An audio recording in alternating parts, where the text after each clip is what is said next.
বড় আশ্চর্যের ব্যাপার, কিতাবের মধ্যে লেখেন ওই মহিলা কবরের মধ্যে যখন ঘুমাইছে, ঘুমের ঘরে তাকায়া তাকায়া দেখে বিরাট বড় একটা সুন্দর জায়গা, একটা জায়গার মধ্যে একটা মহিলা ফুলের বাগানের মধ্যে বসে আছে।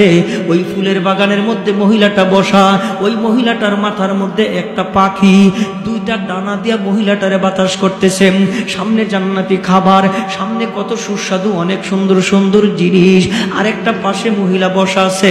ওই মহিলার মাথার মধ্যে একটা পাখি, ওই পাখিটা ঠুকরিয়ে ঠুকরিয়ে মাথার মগজগুলি খাচ্ছেন।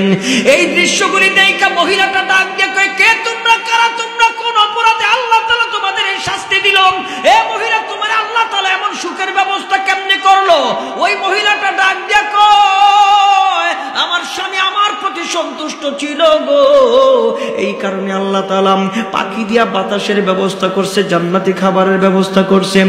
আরেকজন মহিলা ডাক দেখে, আমার বাড়ি অমুক জায়গায়, আমার স্বামীর কথা আমি শুনি নাই, আমার স্বামী আমার প্রতি অসন্তুষ্ট ছিল, এই কারণে আল্লাহ তাআলা গজব হিসাবে ওই পাখি দিয়া আমার মজগুলি খাওয়াইতেছেন। তুমি তো এখানে চিরস্থায়ী আসো নাই, মরো নাই, তুমি তো জিন্দা। ওই এলাকায় যাই আমার স্বামীরে কইও, পারলে আমার যেন মাফ কইরা দেন।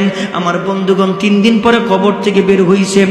ওই মহিলাটা বড় অস্থির, ওই এলাকায় গেলেন, ওই এলাকায় যাইয়া ওই স্বামীরে ধরলেন, অমুক জায়গা অমুক কবরের মধ্যে কি তোমার স্ত্রী ঘুমায়? কয় হ। তোমার স্ত্রী মারা গেছে কত বছর? কয় এত বছর। তোমার স্ত্রী কেমন ছিল? কোনো কথা কয় না।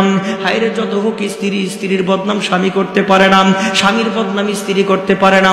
আল্লাহ নবী, রহমতের নবী ডাক দেখে, জগতের মানুষ, জান্নাত তোমার ঘরে। স্বামী মারা গেলে স্ত্রী যদি আল্লাহ স্বামীটা ভালো ছিল, আমি স্বামীর প্রতি সন্তুষ্ট ছিলাম, এতটুকুন কথা বলার সঙ্গে সঙ্গে আল্লাহ তাআলা স্বামীর কবরটারে জান্নাতের বাগান বানায় দিব। স্ত্রী যদি আগে মারা যায়, স্বামী যদি কয় আল্লাহ স্ত্রীটা বড় ভালো ছিল, সন্তুষ্ট ছিলাম, আল্লাহ তাআলা স্ত্রীর কবরটারে জান্নাতের বাগান বানায় দিব। আরো জোরে কোন